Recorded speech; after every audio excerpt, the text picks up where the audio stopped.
Shalom. I'd like to start out by giving all glory, praise, and honor to Yahweh Bahasham, Yahweh Shai Bahasham, or Kakwadash. Double honors to the elders and apostles of the Great Millstone, and Shalom to the elect of Israel.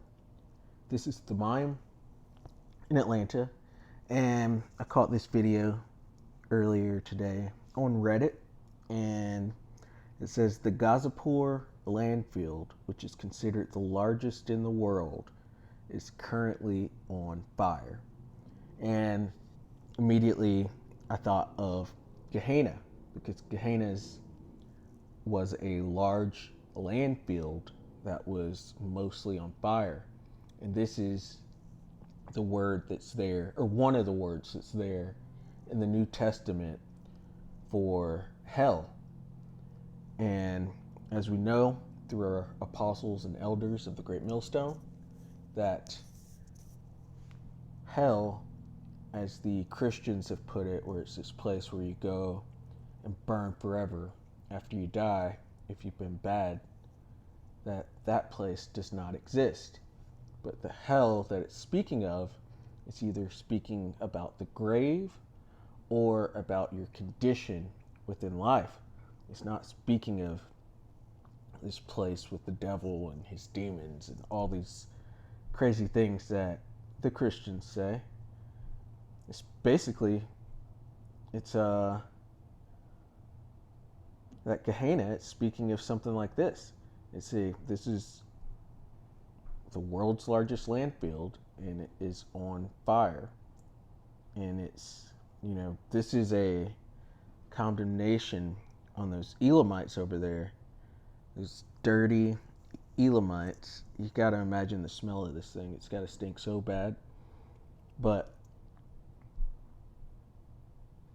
this is why they need to be put under the law, statutes, and commandments of the Heavenly Father. It's because they don't know how to live. They don't know how to treat the earth.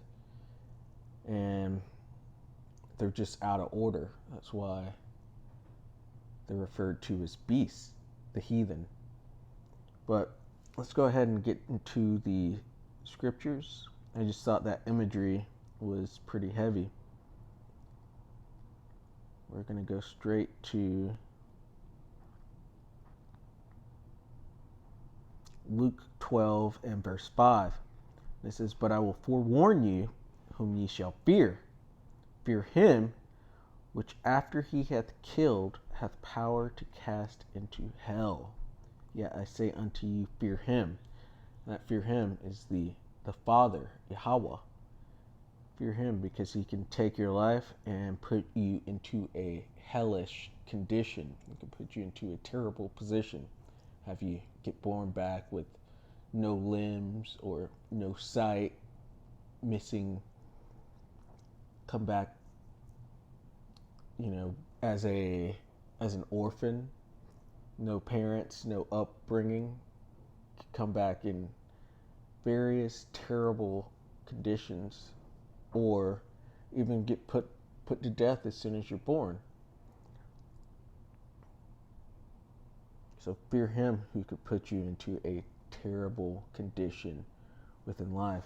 But I'm going to go here to the word hell, which is Strong's G 1067, and it's Gehenna.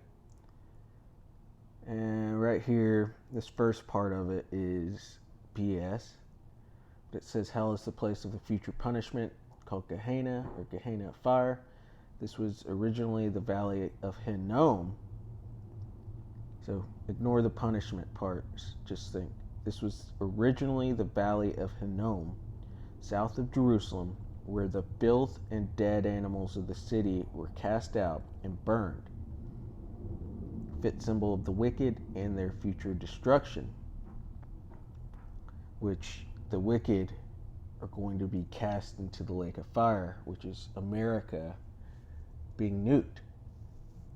It's not someplace underground.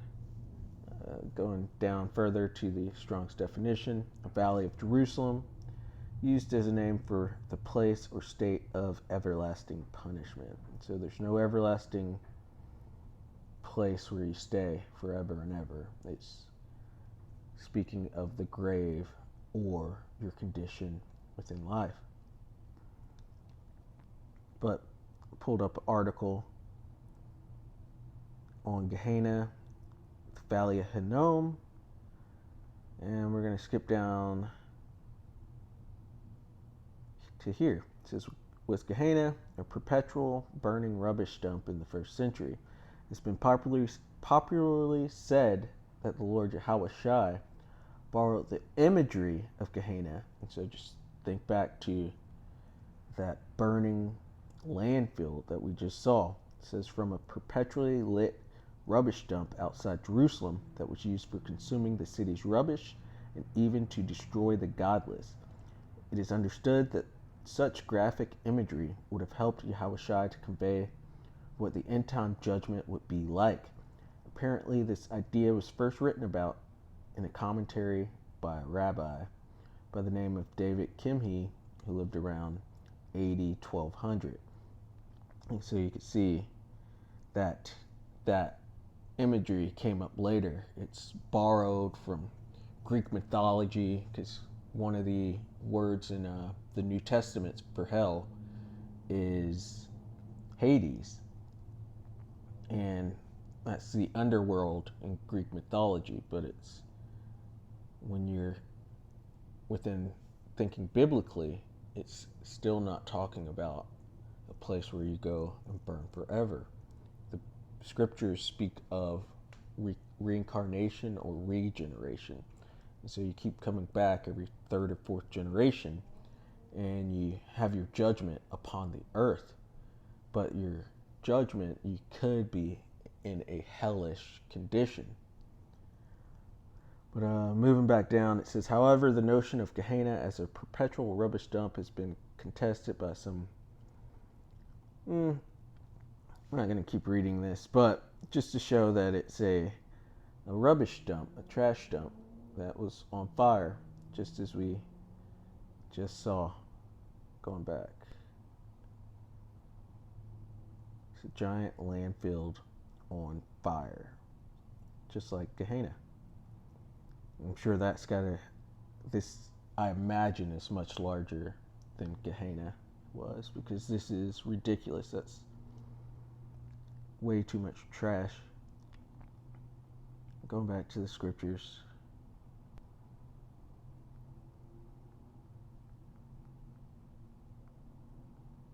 See Revelation 20 and verse 14. And death and hell were cast into the lake of fire. This is the second death. And here it's the word Hades for hell. But how could you have this place that's supposed to be eternal and keep people there forever? How could you have that to just disappear in the lake of fire and that be the second death? It's because the interpretation that the Christians have given is just completely off.